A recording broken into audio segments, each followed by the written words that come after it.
أعوذ بالله من الشيطان الرجيم. بسم الله الرحمن الرحيم. ياسين والقرآن الحكيم إنك لمن المرسلين على صراط مستقيم تنزيل العزيز الرحيم لتنذر قوما ما أنذر آباؤهم فهم غافلون لقد حق القول على أكثرهم فهم لا يؤمنون إنا جعلنا في أعناقهم أغلالا فهي إلى الأذقان فهم مقمحون وجعلنا من بين أيديهم سدا ومن خلفهم سدا فأغشيناهم فهم لا يبصرون وسواء عليهم أأنذرتهم أم لم تنذرهم لا يؤمنون إنما تنذر من اتبع الذكر وخشي الرحمن بالغيب فبشره بمغفرة وأجر كريم إنا نحن نحيي الموتى ونكتب ما قدموا وآثارهم وكل شيء أحصيناه في إمام مبين واضرب لهم مثلا أصحاب القرية إذ جاءها المرسلون إذ أرسلنا إليهم اثنين فكذبوهما فعززنا بثالث فقالوا إنا إليكم مرسلون قالوا ما أنتم إلا بشر مثلنا وما أنزل الرحمن من شيء إن أنتم إلا تكذبون قالوا ربنا يعلم إنا إليكم لمرسلون وما علينا إلا البلاغ المبين قالوا إنا تطيرنا بكم لئن لم تنتهوا لنرجمنكم وليمسنكم منا عذاب أليم قالوا طائركم معكم أئن ذكرتم بل أنتم قوم مسرفون وجاء من أقصى المدينة رجل يسعى قال يا قوم اتبعوا المرسلين اتبعوا من لا يسألكم أجرا وهم مهتدون وما لي لا أعبد الذي فطرني وإليه ترجعون أأتخذ من دونه آلهة إن يردني الرحمن بضر لا تغن عني شفاعتهم شيئا ولا ينقذون إني إذا لفي ضلال مبين إني آمنت بربكم فاسمعون قيل ادخل الجنة قال يا ليت قومي يعلمون بما غفر لي ربي وجعلني من المكرمين وما أنزلنا على قومه من بعده من جند من السماء وما كنا منزلين إن كانت إلا صيحة واحدة فإذا هم خامدون يا حسرة على العباد ما يأتيهم من رسول إلا كانوا به يستهزئون ألم يروا كم أهلكنا قبلهم من القرون أنهم إليهم لا يرجعون وإن كل لما جميع لدينا محضرون وآية لهم الأرض الميتة أحييناها وأخرجنا منها حبا فمنه يأكلون وجعلنا فيها جنات من نخيل وأعناب وفجرنا فيها من العيون ليأكلوا من ثمره وما عملته أيديهم أفلا يشكرون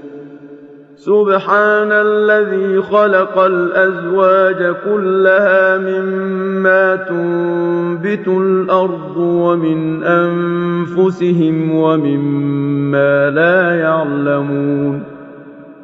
وآية لهم الليل نسلخ منه النهار فإذا هم مظلمون والشمس تجري لمستقر لها ذلك تقدير العزيز العليم والقمر قدرناه منازل حتى عاد كالعرجون القديم لا الشمس ينبغي لها أن تدرك القمر ولا الليل سابق النهار وكل في فلك يسبحون وآية لهم أنا حملنا ذريتهم في الفلك المشحون وخلقنا لهم من مثله ما يركبون وإن نشأ نغرقهم فلا صريخ لهم ولا هم ينقذون إلا رحمة منا ومتاعا إلى حين وإذا قيل لهم اتقوا ما بين أيديكم وما خلفكم لعلكم ترحمون وما تأتيهم من آية من آيات ربهم إلا كانوا عنها معرضين وإذا قيل لهم أنفقوا مما رزقكم الله قال الذين كفروا للذين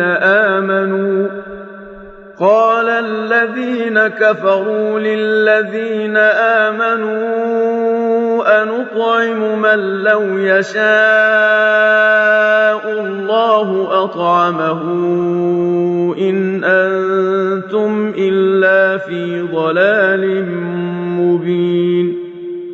ويقولون متى هذا الوعد إن كنتم صادقين ما ينظرون إلا صيحة واحدة تأخذهم وهم يخصمون فلا يستطيعون توصية ولا إلى أهلهم يرجعون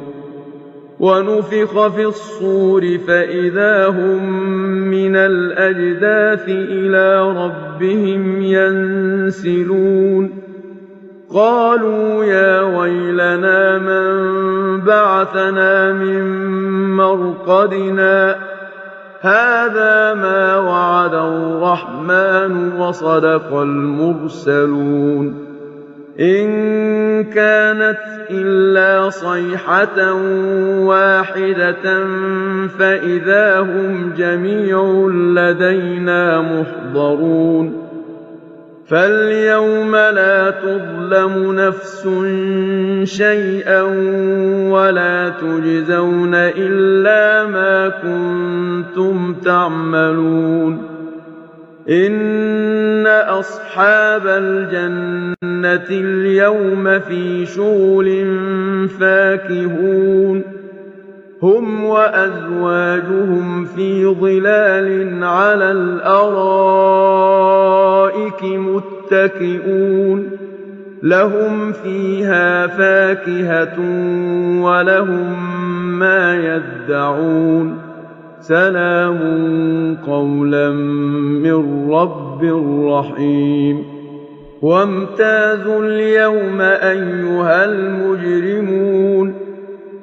ألم أعهد إليكم يا بني آدم ألا تعبدوا الشيطان إنه لكم عدو مبين وأن اعبدوني هذا صراط مستقيم ولقد أضل منكم جبلا كثيرا أفلم تكونوا تعقلون هذه جهنم التي كنتم توعدون اصلوها اليوم بما كنتم تكفرون اليوم نختم على أفواههم وتكلمنا أيديهم وتشهد أرجلهم بما كانوا يكسبون ولو نشاء لطمسنا على أعينهم فاستبقوا الصراط فأنى يبصرون ولو نشاء لمسخناهم على مكانتهم فما استطاعوا مضيا ولا يرجعون ومن نعمره ننكسه في الخلق أفلا يعقلون وما علمناه الشعر وما ينبغي له إن هو إلا ذكر وقرآن مبين لينذر من كان حيا ويحق القول على الكافرين أولم يروا أنا خلقنا لهم مما عملت أيدينا أنعاما فهم لها مالكون وذللناها لهم فمنها ركوبهم ومنها يأكلون ولهم فيها منافع ومشارب أفلا يشكرون واتخذوا من دون الله آلهة لعلهم ينصرون لا يستطيعون نصرهم وهم لهم جند محضرون فلا يحزنك قولهم إنا نعلم ما يسرون وما يعلنون أولم ير الإنسان أنا خلقناه من نطفة فإذا هو خصيم مبين وضرب لنا مثلا ونسي خلقه قال من يحيي العظام وهي رميم قل يحييها الذي أنشأها أول مرة وهو بكل خلق عليم الذي جعل لكم من الشجر الأخضر نارا فإذا أنتم منه توقدون أوليس الذي خلق السماوات والأرض بقادر على أن يخلق مثلهم بلى وهو الخلاق العليم إنما أمره إذا أراد شيئا أن يقول له كن فيكون فسبحان الذي بيده ملكوت كل شيء وإليه ترجعون بسم الله الرحمن الرحيم الرحمن علم القرآن خلق الإنسان علمه البيان الشمس والقمر بحسبان والنجم والشجر يسجدان والسماء رفعها ووضع الميزان ألا تطغوا في الميزان وأقيموا الوزن بالقسط ولا تخسروا الميزان والأرض وضعها للأنام فيها فاكهة والنخل ذات الأكمام والحب ذو العصف والريحان فبأي آلاء ربكما تكذبان خلق الإنسان من صلصال كالفخار وخلق الجان من مارج من نار فبأي آلاء ربكما تكذبان رب المشرقين ورب المغربين فبأي آلاء ربكما تكذبان مرج البحرين يلتقيان بينهما برزخ لا يبغيان فبأي آلاء ربكما تكذبان يخرج منهما اللؤلؤ والمرجان فبأي آلاء ربكما تكذبان وله الجوار المنشآت في البحر كالأعلام فبأي آلاء ربكما تكذبان كل من عليها فان ويبقى وجه ربك ذو الجلال والإكرام فبأي آلاء ربكما تكذبان يسأله من في السماوات والأرض كل يوم هو في شأن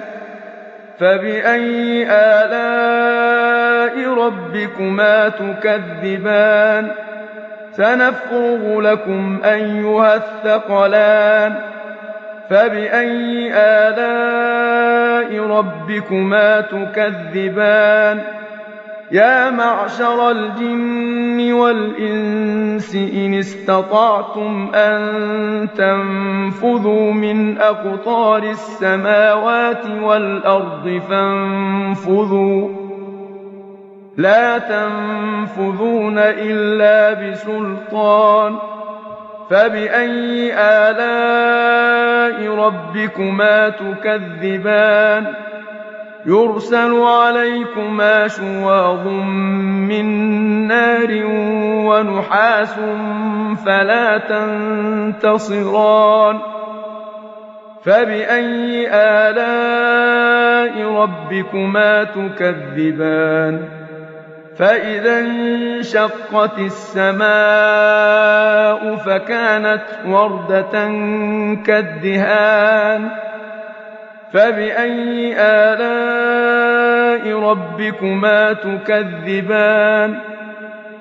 فيومئذ لا يسأل عن ذنبه إنس ولا جان فبأي آلاء ربكما تكذبان يعرف المجرمون بسيماهم فيؤخذ بالنواصي والأقدام فبأي آلاء ربكما تكذبان هذه جهنم التي يكذب بها المجرمون يطوفون بينها وبين حميم آن فبأي آلاء ربكما تكذبان ولمن خاف مقام ربه جنتان فبأي آلاء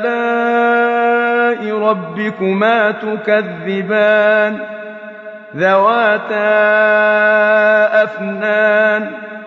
فبأي آلاء ربكما تكذبان فيهما عينان تجريان فبأي آلاء ربكما تكذبان فيهما من كل فاكهة زوجان فبأي آلاء ربكما تكذبان متكئين على فرش بطائنها من استبرق وجنى الجنتين دان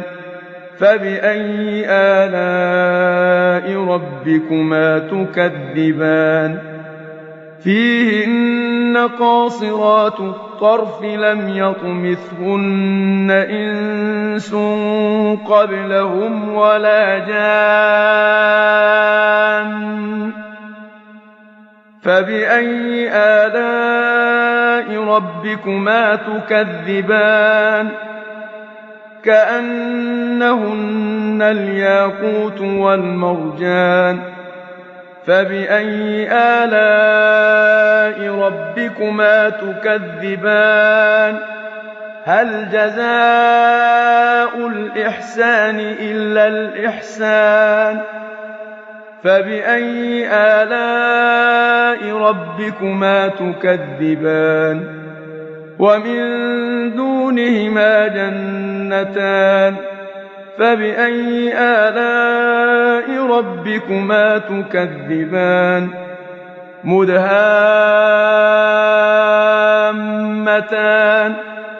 فبأي آلاء ربكما تكذبان فيهما عينان نضاختان فبأي آلاء ربكما تكذبان فيهما فاكهة ونخل ورمان فبأي آلاء ربكما تكذبان فيهن خيرات حسان فبأي آلاء ربكما تكذبان حور مقصورات في الخيام فبأي آلاء ربكما تكذبان لم يطمثهن إنس قبلهم ولا جان فبأي آلاء ربكما تكذبان متكئين على رفرف خضر وعبقري حسان فبأي آلاء ربكما تكذبان تبارك اسم ربك ذي الجلال والإكرام بسم الله الرحمن الرحيم إذا وقعت الواقعة ليس لوقعتها كاذبة خافضة رافعة إذا رجت الأرض رجا وبست الجبال بسا فكانت هباء منبثا وكنتم أزواجا ثلاثة فأصحاب الميمنة ما أصحاب الميمنة وأصحاب المشأمة ما أصحاب المشأمة والسابقون السابقون أولئك المقربون في جنات النعيم ثلة من الأولين وقليل من الآخرين على سرر موضونة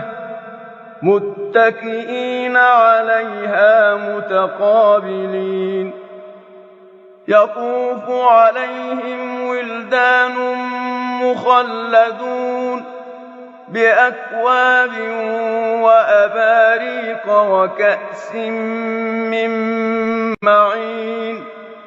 لا يصدعون عنها ولا ينزفون وفاكهة مما يتخيرون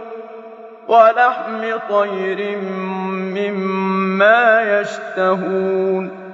وحور عين كأمثال اللؤلؤ المكنون جزاء بما كانوا يعملون لا يسمعون فيها لغوا ولا تأثيما إلا قيلا سلاما سلاما وأصحاب اليمين ما أصحاب اليمين في سدر مخضود وطلح منضود وظل ممدود وماء مسكوب وفاكهة كثيرة لا مقطوعة ولا ممنوعة وفرش مرفوعة إنا أنشأناهن إنشاء فجعلناهن أبكارا عربا أترابا لأصحاب اليمين ثلة من الأولين وثلة من الآخرين وأصحاب الشمال ما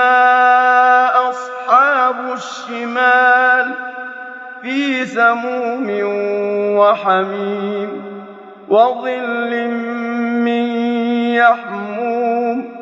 لا بارد ولا كريم إنهم كانوا قبل ذلك مترفين وكانوا يصرون على الحنث العظيم وكانوا يقولون أئذا متنا وكنا ترابا وعظاما أئنا لمبعوثون أوآباؤنا الأولون قل إن الأولين والآخرين لمجموعون إلى ميقات يوم معلوم ثم إنكم أيها الضالون المكذبون لآكلون من شجر من زقوم فمالئون منها البطون فشاربون عليه من الحميم فشاربون شرب الهيم هذا نزلهم يوم الدين نحن خلقناكم فلولا تصدقون أفرأيتم ما تمنون أأنتم تخلقونه أم نحن الخالقون نحن قدرنا بينكم الموت وما نحن بمسبوقين على أن نبدل أمثالكم وننشئكم فيما لا تعلمون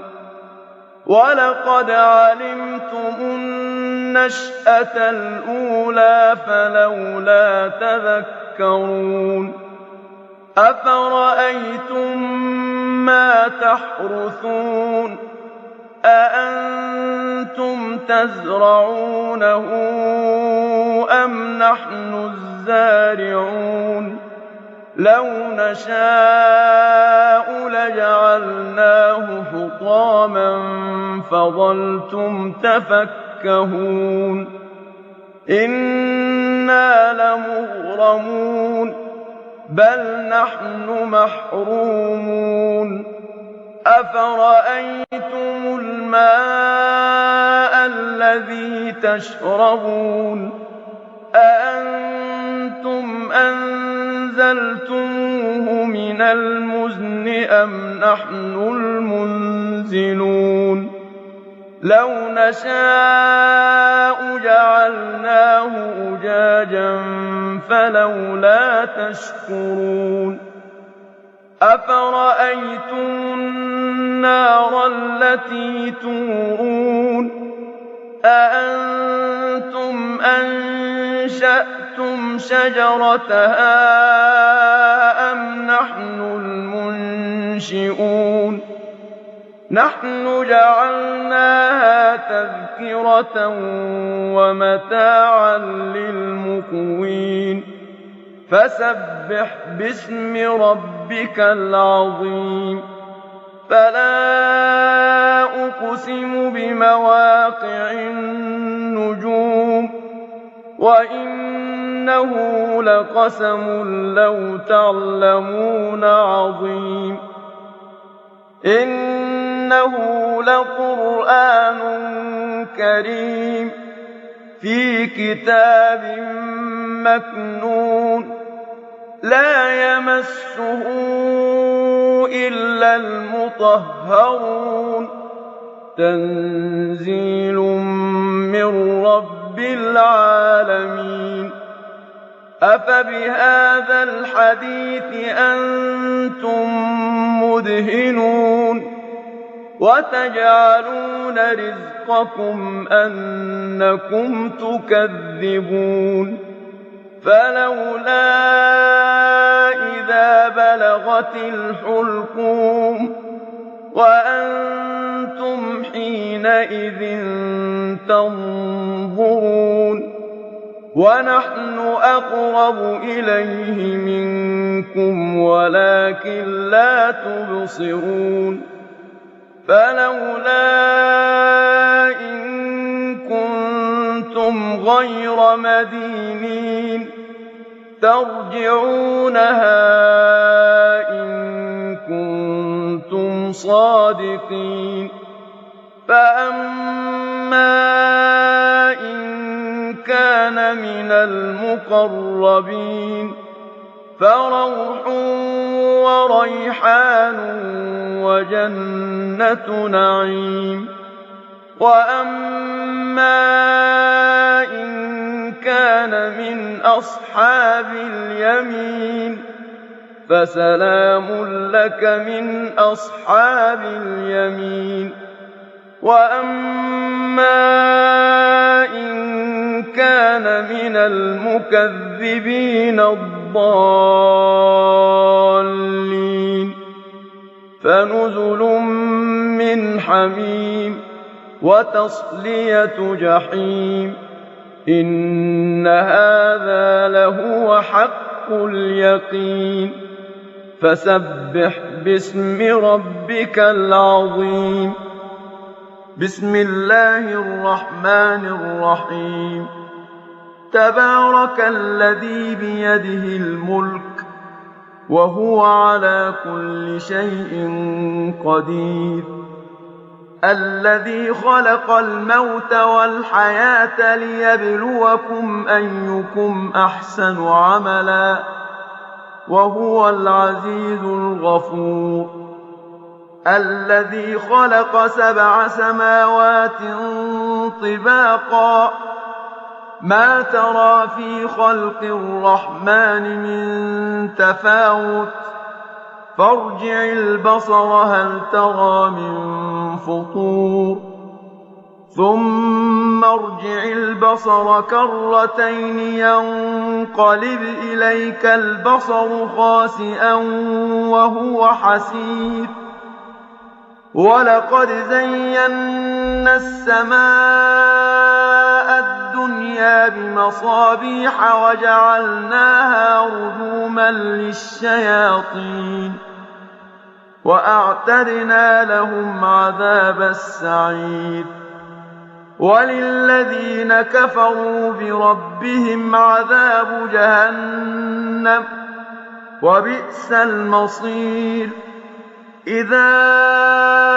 ألقوا فيها سمعوا لها شهيقا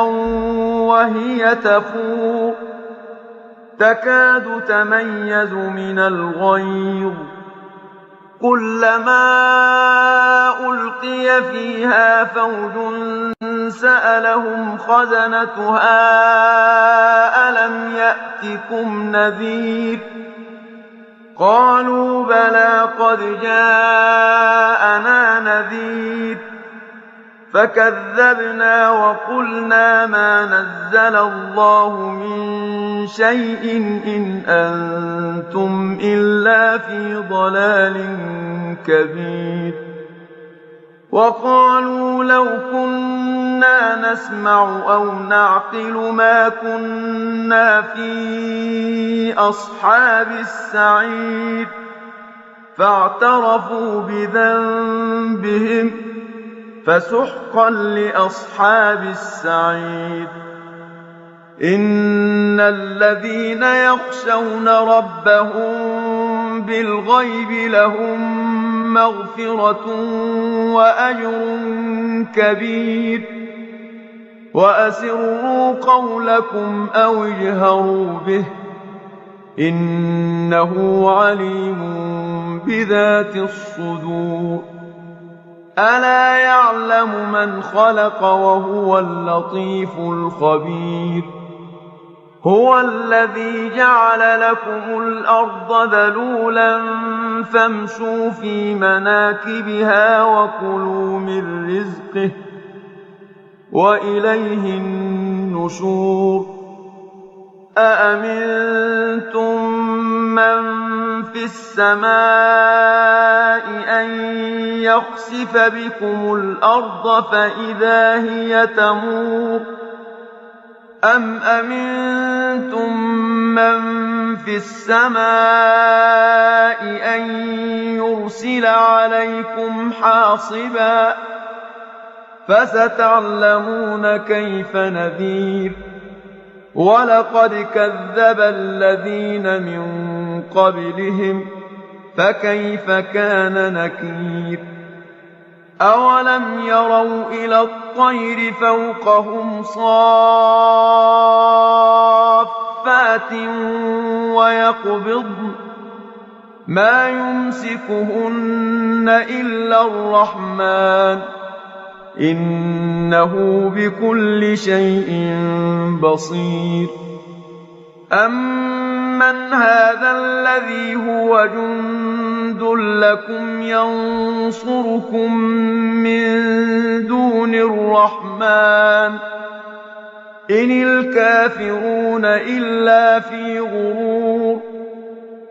أَمَّنْ هَٰذَا الَّذِي يَرْزُقُكُمْ إِنْ أَمْسَكَ رِزْقَهُ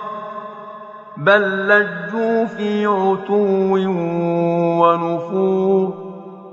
أَفَمَن يَمْشِي مُكِبًّا عَلَىٰ وَجْهِهِ أَهْدَىٰ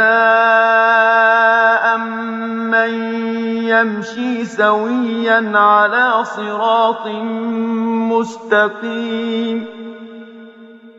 قُلْ هُوَ الَّذِي أَنشَأَكُمْ وَجَعَلَ لَكُمُ السَّمْعَ وَالْأَبْصَارَ وَالْأَفْئِدَةَ ۖ قَلِيلًا مَّا تَشْكُرُونَ قُلْ هُوَ الَّذِي ذَرَأَكُمْ فِي الْأَرْضِ وَإِلَيْهِ تُحْشَرُونَ وَيَقُولُونَ مَتَىٰ هَٰذَا الْوَعْدُ إِن كُنتُمْ صَادِقِينَ قُلْ إِنَّمَا الْعِلْمُ عِندَ اللَّهِ وَإِنَّمَا أَنَا نَذِيرٌ مُّبِينٌ فَلَمَّا رَأَوْهُ زُلْفَةً سِيئَتْ وُجُوهُ الَّذِينَ كَفَرُوا وَقِيلَ هَٰذَا الَّذِي كُنتُم بِهِ تَدَّعُونَ قُلْ أَرَأَيْتُمْ إِنْ أَهْلَكَنِيَ اللَّهُ وَمَن مَّعِيَ أَوْ رَحِمَنَا فَمَن يُجِيرُ الْكَافِرِينَ مِنْ عَذَابٍ أَلِيمٍ قُلْ هُوَ الرَّحْمَٰنُ آمَنَّا بِهِ وَعَلَيْهِ تَوَكَّلْنَا